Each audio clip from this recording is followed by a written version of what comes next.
Hello, everyone, and welcome to the Very Reasonable Pilots podcast. I'm your host, Charles. Along with me, as always, is my co-host, editor, producer, gunner, interrupter, Jacob Gloth. How are you doing today, Jacob? Interrupter, that sounds kind of rude. Mm-hmm. Usually it's like very flattering terms, except for like one time where I had to cut out a couple of them because they were, a little bit too malicious. Too dicey for the viewers at home. Yeah, I wonder if anyone noticed, because I didn't do a super good job cutting them out. I'm sure at least one of our, hundreds of thousands of fans has noticed. Of course. Yeah. So, we'll peek behind the curtain, everyone. We are doing a double record today because I couldn't record last week, and Jake was nice enough to let me double record today because I was really hungover last weekend. I'm not hungover now. That was the reason. Good. It was one of the reasons. I was really hungover. He told me he was sick, which I guess was true, but it's not true. No, I was sick. No, I didn't tell you I was sick last time. I just said I was. Yeah, you said you weren't feeling well. Yeah, I wasn't. I guess you were telling the truth then. Yeah, I never said sick. But saying you weren't feeling well does not make me think that. It makes me think you're sick. Well, I can't control what you think, Jacob. I can just control what I say. Or write. And, yeah. So, we're doing a double record, so if we sound a little bit, creaky by the second one. I never sound creaky. I always sound creaky. Yeah, because I get up at 7 for this. I got up at 7 today because I had to go get a COVID test. I had to, take a train halfway across town to have somebody watch me stick a toothpick up my nose. Or was it one of those, what's the one, fluffy at the end? Q-tip? What are they called? Q-tip, yeah. Isn't that what you said the first time? Or you say toothpick? That's what you said. I said toothpick the first time. Yeah, but you could have, I don't know. I could have misheard it. Or someone else, everyone else in the world could have misheard it that listens to this. So you said Q-tip the first time. Our 8 billion listeners. Yep.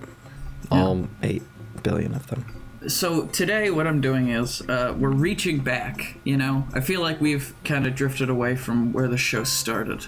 I'm so excited. Our roots of sitcoms. We started with a Batman Beyond show, right? Yeah. Which wasn't a sitcom. Well, it's not. Which we followed with another show, which wasn't a sitcom. I don't think we did sitcoms till 10 or 11. Okay, we're going back to 10 or 11, the golden era. This isn't maybe it's the golden age. Golden era of the Very Reasonable Pilots podcast, a podcast that is still happening indefinitely, of sitcoms set in space. Bold statement. I want, until further notice. Sitcom set in space. Well, I guess we've done 2 of those. We've done a few of those. Sitcoms set in space or on a spaceship or a space crew. Lots of space. I think you've done 3 of them, actually, and I haven't done a single one. Yeah. Because you did Space 7-Eleven. Mm-hmm. Obviously, everyone loves that. Everyone's favorite pitch in the entire world. There's the Friends, but they're aliens. Obviously, also everyone's favorite, which is actually our 7th episode. So, not our roots, but sitcoms are in there pretty early. Yeah, pretty early. And those are the only 2, so I guess this is the 3rd. Yeah. Well, this, like many of the space shows we've done in the past... I'm going to interrupt you again, because I've been called the interrupter. I think our roots are actually space adventure shows, since we've done it so many times. And I can't believe you said it was sitcoms, and I'm upset with you now. Okay, I'm sorry, Mr. Interrupter. I'm glad you like your new nickname. It feels like a really shitty supervillain. Yeah. No, it's Mr. Interrupter. He's going to interrupt the commencement speech. Batman's like, I will get you, and the guy's just like, what? Repeat? I can't hear you. Batman's like, I am vengeance. I am the night. I am... What? What'd you say? What? Huh? But this show, unlike many of the space shows that we've pitched in the past, is not about characters moving forward through space. It's about characters staying in the same place while everyone around them is moving forward. So like Space 7-Eleven? We're talking about the space TSA. Oh. The S TSA, folks. TSA? Yeah, the STSA. Wait a second. What does TSA stand for? Travel and Safety Association? Administration Association. Administration. Travel and Safety Administration. Authority. They could just be TSA, but they're in space. You don't have to say Space Travel and Safety Administration. I guess you could. STSA. Yeah, STSA is fun. Stasa. And it's about, in this, in the far, far future, Earth is basically just one large petri dish for the rich and powerful to experiment on, Damn, isn't it already? Underclasses. Yeah, it is already. On the underclasses and, fuck everybody over and make money. Mars has become a mining planet where most of the unskilled labor of the planet Earth goes to. And the rich have moved to Saturn and Neptune, where they are living lives of luxury. And our story follows a few odd ducks who've all found their way into working on a space station on the moon that is basically an airport. The moon or one of the other moons? Because now we're all over space now, so. The moon. The moon. Gotcha. A moon. We'll say a moon. Doesn't really matter which moon. Well, the moon would be good if you still got people on Earth. Yeah. Do you have people on Earth? Are people still there? There's still people on Earth, but it's not good. Have you seen what's that, Elysium? No, I haven't, but I gather that it's just poor people it's bad. There's just trash everywhere and the environment sucks or something. Yes, that's pretty much the gist of it. So it's still on the moon, people coming and going from Earth, because that's, like it or not, the government is still on Earth. Oh, government. They can't government, move and they can't. The capital, which is Washington D.C., because in the future, everyone's American. Yeah, God bless. Or That's maybe the way all futures work, right? Maybe the world government is on the World Government Administration's on Australia because it's been the least decimated by. Oh, it's probably fucking Antarctica, honestly, because it's a continent now. Oh, That'd be interesting. That'd be good, but so there is a lot of travel from Earth into the other parts of the solar system and vice versa. And our story follows a few wacky characters who have all found themselves working for one reason or another at the STSA on the moon, Earth's moon. What should the name of the moon be? It's just the moon. That's what we call it. Yeah, but there's a lot of moons. Yeah, but Earth's moon has always just been the moon. Yeah, we'll call it Steve. Steve, okay. They're working on Steve. You could call it M, because Earth's moon, for short. EM. M. And flip it, me. Me. Earth's moon, me. Yeah. Moon Earth. Okay. Moon Earth. So, our first character, he's a normal, or quote-unquote normal, genetically or cybernetically augmented human being named Jacob.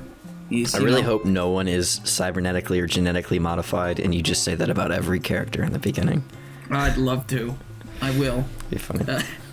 Jacob, he's, he got this job because his uncle works at a temp agency, and he, put a good word for him because Jacob has been badgering his parents about wanting to see more of the universe and visiting other places besides, Earth. Maybe they're in the middle class of Earth. The middle class of Earth? Okay. Yeah, Ohio. Is the middle class of Earth separate from the other classes, or is it just middle class across the solar system? This planet, I think that in this time period, this version of Earth, a majority of it would be enormous cities that are right with pollution and crime and stuff. And then there would be other parts of it where they're more gated off communities. And if you're really rich, you move off of Earth to Saturn or Neptune. Okay. And if you're poor, you go and work on Mars to do mining, and you mine on Mars, because it turns out all of Mars is oil. It doesn't have an Earth core, it's just oil. It's like a balloon, you pop it, oil. So they mine there. I just made that up. But I feel like you don't need to make that up. But yeah, because Mars is a whole other planet, so it probably has a bunch of ores and stuff that are easy to extract because they're on the surface or close to the surface. But Yeah. it being made out of oil is funny, so I'll give you that. And so there's no evolution of technology past fossil fuel using, combustion engines. Like, maybe there is, but they just, like, they don't want to, Yeah. We were starting to get there, and then we found all the oil on Mars, and we're like, Yeah, whatever. they don't need it anymore. But Jacob is wanting to see the universe. He's naive. He's, he's book smart, but he's not really that aware of, like, the realities of such a complicated and layered society that he finds himself. Our second character, her name is Dorothy.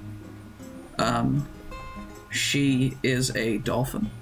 Oh. I forgot to mention, in this universe, dolphins have evolved to the point at which they're fully capable of conversating and participating. Now, just to explain this to anyone that's listening, he wrote this pitch a while ago. This is back when he was obsessed with dolphins. I'm still obsessed with dolphins. Yeah, well, you brought dolphins into every pitch earlier. You don't do that anymore. No. So obviously he wrote this beforehand, so that's why we have Dorothy the dolphin. Dorothy the dolphin, who she's a dolphin, and she's fully capable of understanding and participating in human, dialect and stuff. It's basically, how on, in space shows and science shows, there's always like different weird species that come from the same planet. That's the same thing. Yeah. Earth is humans are not the only evolved species on Earth anymore. It's also dolphins, but they have robot arms and legs, so that and like a weird suit, so that they can breathe and live and Don't they breathe air anyway? Yeah, they do. They don't need a weird suit. They have to keep warm though, or keep wet, I think.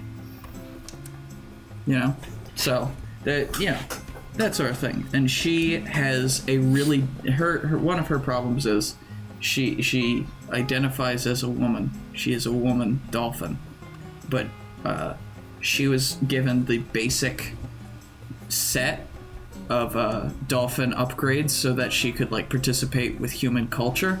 Yeah. So, and the basic voice that they give dolphins so that they can talk to other people is a man's voice. Yeah. So she spends, I think we could spend the first season trying to find the perfect voice for her.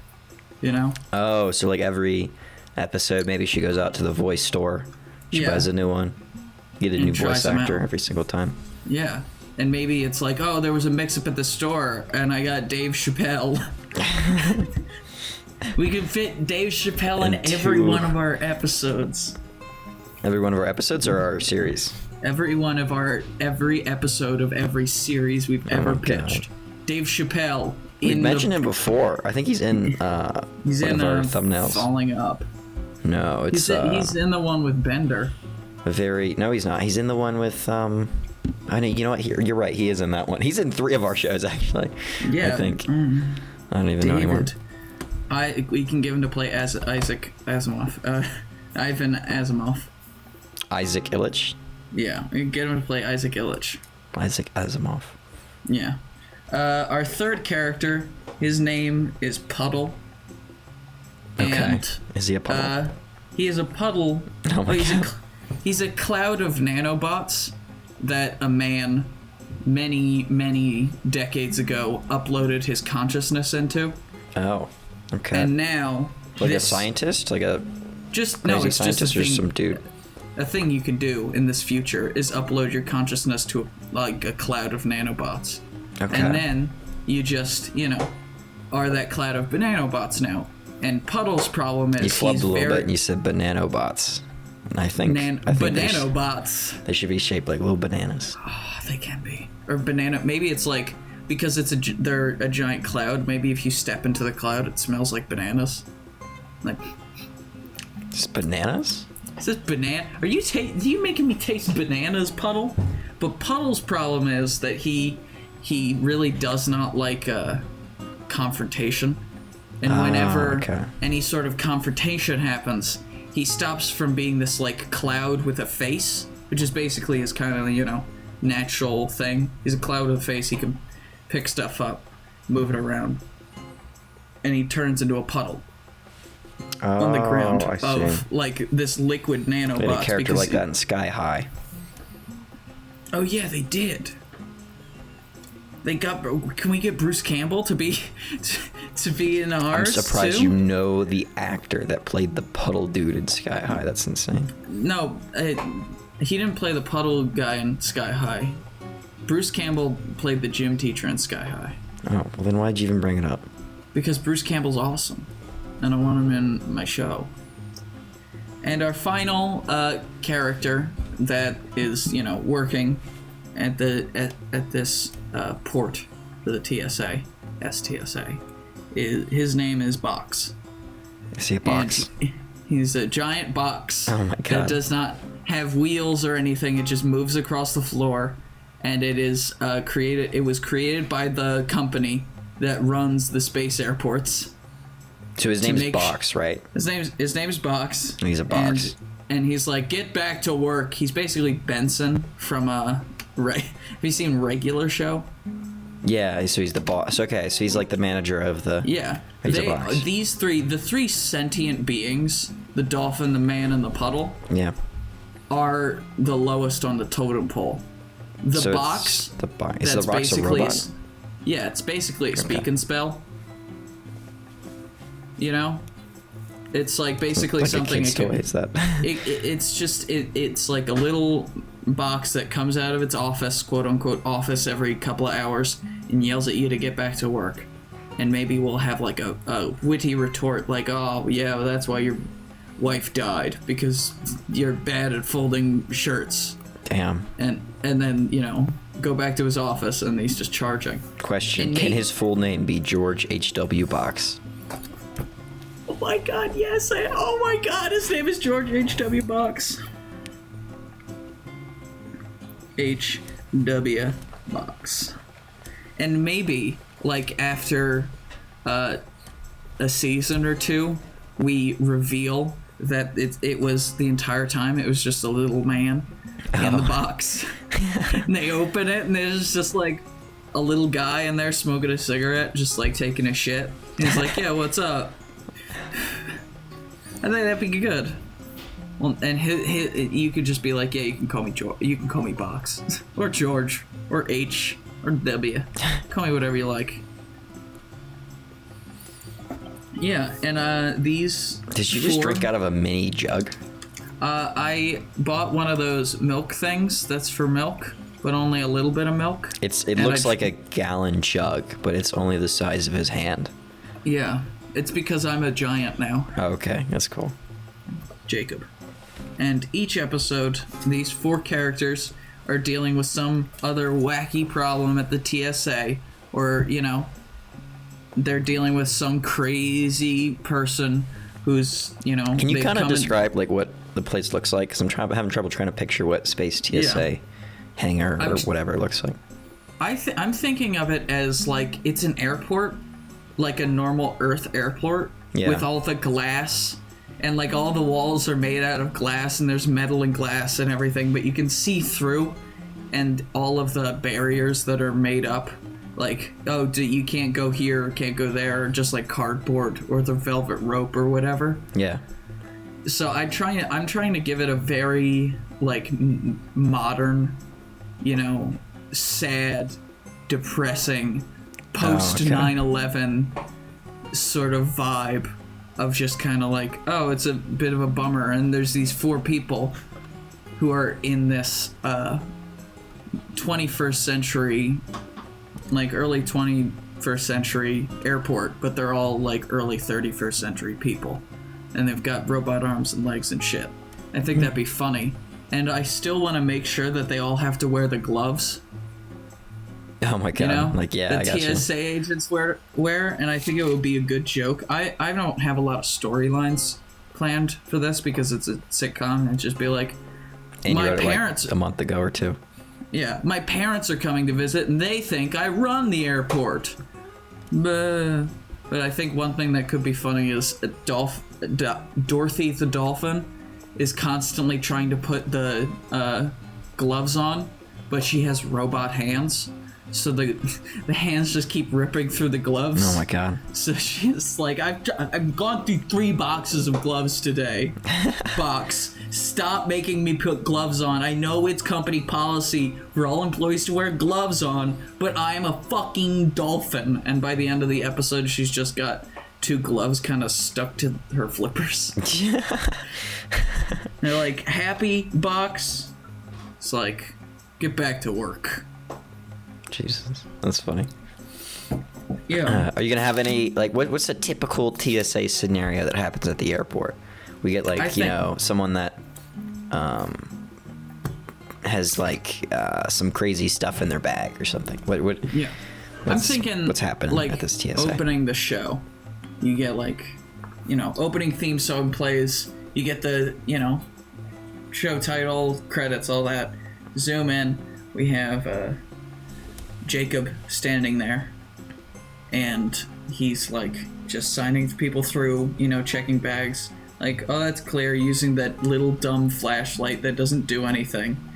Like, and then there's a bwamp, bwamp, bwamp. He looks over, and there's, like, some sort of gigantic alien snake that somebody has, like, packed into their bag. It's like a python, but it's, like, 60 foot long, and the jaws are enormous. And they've kind of, like, stuffed it into this suitcase. And he's like, excuse me, sir. He's looking around. He's like, excuse me, sir. You can't take this on the plane. And he's very meek, Jacob is. And he's just like, I'm afraid we're gonna have to confiscate this. Is that a Newtonian python eater? How did you? We're gonna have to confiscate that. We can get it back to you by mail. And the guy's like, no, it's my emotional support animal. I need it to feel emotionally supported. Like, shit, that's okay. Yeah, going through. Yeah, he unzips the, like, one side of the luggage and sticks his hand into the bag. And the snake's all, like, slamming on it and being gross. And he pulls it out. And this is something that, Jacob, a Midwestern Earth boy, has never seen before. But it's a Newtonian python eater. And they secrete fluids constantly to attract mates. And the fluids, are bright pink. And this guy's like, yeah, it makes me feel calm. And he starts eating the fluid off of his hand. And he's like, oh my God, yum. This is so gross. And then the guy's like, and then Jacob's like, and then the guy just walks away. And Jacob's like, sir, you can't take this snake. And he's already on the plane. Sir, well, get him next time, I guess. Hello, welcome to, Haroldine National Airport. Haroldine? Oh, can we call it the Dolly Parton National Spaceport? Dolly Parton Interplanetary Spaceport. It's got to be like an obnoxiously long name. So like Dolly, whatever her middle name is, Parton International Memorial Reverence Airport on the moon. On the moon. Dolly Jolene Parton International Interplanetary Memorial Spaceport. Moon. ... In memory of Dolly Parton and her fans. And Jolene. Jolene.